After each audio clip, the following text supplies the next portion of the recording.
पूछना चाहता हूं, क्या अयोध्या में मंदिर के निर्माण का कार्य जिस युद्ध स्तर पर प्रारंभ हुआ है, क्या ये कांग्रेस के रहते हुए हो सकता था क्या? और क्या टीएमसी के रहते हुए हो सकता है? तो फिर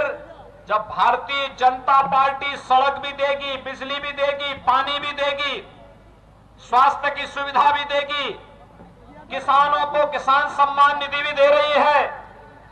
हर प्रकार की सुविधा, गरीबों को खाद्यान्न उपलब्ध करवा रही है, तो सत्ता में रहने का अधिकार भारतीय जनता पार्टी को ही होना चाहिए ना। और यही तो मैं कहना के लिए आया हूं। आप देखिए, उत्तर प्रदेश में भारतीय जनता पार्टी की सरकार है पिछले 4 सालों से, और भाइयों बहनों, 4 वर्ष में हमने उत्तर प्रदेश में 40 लाख गरीबों को एक आवास, प्रधानमंत्री आवास योजना के रूप में दिया है। ये काम बंगाल में भी हो सकता था। 1 करोड़ 38 लाख गरीब परिवारों को निःशुल्क विद्युत के कनेक्शन उपलब्ध करवाए हैं। 6 करोड़ गरीब लोगों को स्वास्थ्य बीमा का, आयुष्मान भारत का कार्ड उपलब्ध करवाने का कार्य किया है, और 2 करोड़ 42 लाख किसान परिवारों को प्रधानमंत्री किसान सम्मान निधि दी है, जिसमें 6,000 रुपए सालाना उन किसान परिवारों को स्वतः ही डीबीटी के माध्यम से इनके अकाउंट में पैसा आता है। यह काम बंगाल में भी हो सकता था। मेदिनीपुर और आसपास का क्षेत्र तो धान उत्पादन का केंद्र बिंदु है, लेकिन सरकार की, बंगाल की टीएमसी सरकार की कोई किसान समर्थक नीति न होने के कारण यहां का किसान जिस रूप में मुनाफा कमाना चाहिए था, नहीं कमा पा रहा है, और वह निरंतर उसकी आर्थिक स्थिति खराब होती जा रही है। मैं आज आप सबका आह्वान करने के लिए आया हूं। भाइयों बहनों, मोदी जी ने देश के अंदर विकास की एक सोच दी। मोदी जी ने देश को, देश की सुरक्षा और संप्रभुता की रक्षा कैसे होनी चाहिए इसकी सोच दी। मोदी जी ने देश के अंदर इंफ्रास्ट्रक्चर डेवलपमेंट के माध्यम से रोजगार की संभावनाओं को कैसे बढ़ाना है, इसकी सोच मोदी जी ने देश को दी, और वैश्विक मंच पर भारत की प्रतिष्ठा बढ़ा करके भारत के 135 करोड़ नागरिकों का सम्मान वैश्विक मंच पर कैसे होना चाहिए, यह सोच भी भारत की जनता का वैश्विक मंच पर सम्मान देने का कार्य भी मोदी जी ने दिया है। और भाइयों बहनों, जब केंद्र और प्रदेश में एक विचारधारा की सरकार और एक पार्टी की सरकार होती है,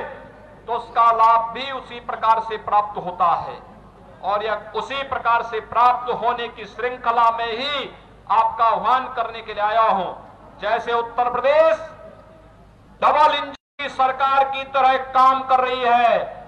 उत्तर प्रदेश में भारतीय जनता पार्टी की सरकार और दिल्ली में भारतीय जनता पार्टी की सरकार दोनों मिलकर गांव के लिए, गरीब के लिए, किसान के लिए, नौजवान के लिए, महिलाओं के लिए कार्य कर रही हैं, और विकास को तेजी के साथ आगे बढ़ाने का कार्य कर रही हैं। उसी प्रकार का कार्य बंगाल में हो सकता है, और इसीलिए हम सब आपके पास आए हैं। भारतीय जनता पार्टी की सरकार बंगाल के अंदर भी बननी चाहिए, और जो परिवर्तन देख रहा है, जनता में जो उत्साह दिख रहा है, माता और बहनों में जो उमंग और उत्साह देखने को मिल रहा है, और जिस मजबूती के साथ आज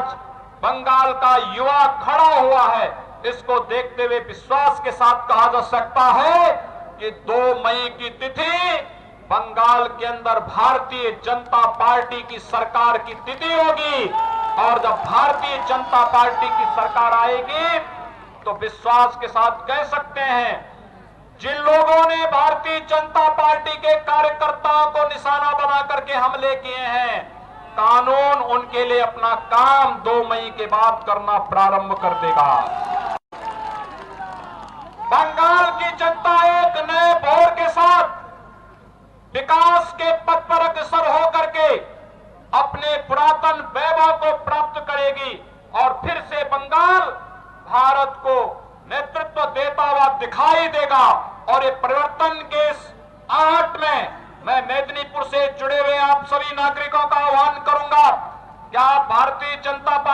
सभी समर्थन में हैं। भारतीय जनता पार्टी, आप मेरे साथ बोलेंगे, दोनों हाथ उठाइए, दोनों हाथ उठाएंगे, मेरे साथ बोलेंगे जय जय श्री राम,